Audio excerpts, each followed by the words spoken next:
இடங்களுக்கு மேல தற்காலிக குட்டைகள் அமைத்து வாக்காளர்கள் அடைச்சு வச்சு சாப்பாடு, அவங்களுக்கு பிரியாணி, சரக்கு, காசு எல்லாம் கொடுக்கறதா இன்னைக்கு புகார் கொடுத்துருக்காங்க.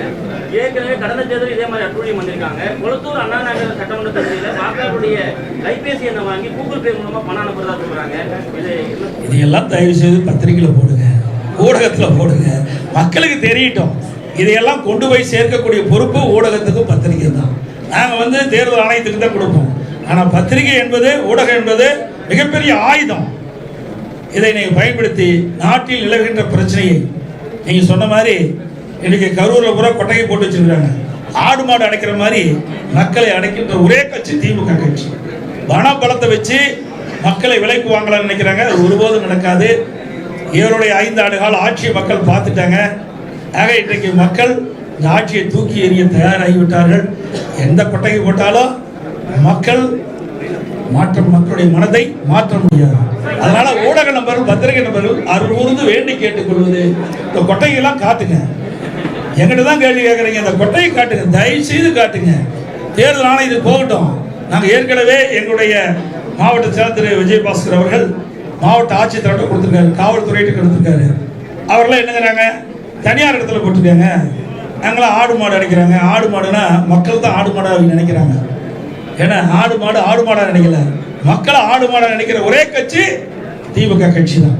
அதனால இந்த தேர்தலில் மக்கள் திராவிட முன்னேற்ற கழக தலைமையில் அமைக்கப்பட்ட கூட்டணிக்கும் தகுந்த பதிலடி கொடுப்பார்கள் என்பதை தெரிவித்து, இந்த சட்டமன்ற தேர்தலை பொறுத்த வரைக்கும் எங்களுடைய கூட்டணிகள் வலிமையான கூட்டணி, வெற்றி கூட்டணி.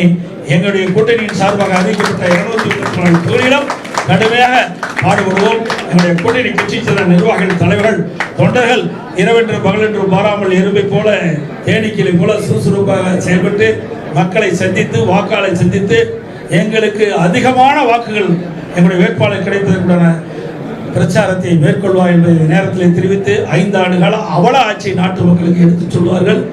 அதேபோல அனைத்து இந்திய அண்ணா திராவிட முன்னேற்ற கழகம் 2012-2020 வரை பல்வேறு திட்டங்களை தமிழகத்திலே செயல்படுத்துகின்றன. இந்த திட்டத்தின் மூலமாக இந்தியாவிலேயே தமிழ்நாடு முதன்மை மாநிலம் என்ற பெயர் பெற்றது அதிமுக ஆட்சியில்.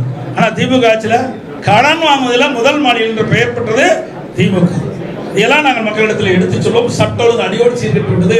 பாலியல் கொடுமை நடக்காத நாளே இல்லை. அந்த அளவுக்கு ஒரு மோசமான நிலை தமிழகத்தில் நிலவிக் கொண்டிருக்கிறது. அதே போல மத்திய அரசிடம் பல்வேறு திட்டங்கள் தமிழகத்துக்கு வந்திருக்கிறது. மெட்ரோ ரயில் திட்டம் ஒரே நேரத்தில் 63 கோடி ரூபாய் அடிக்கல் நாட்டப்பட்டது.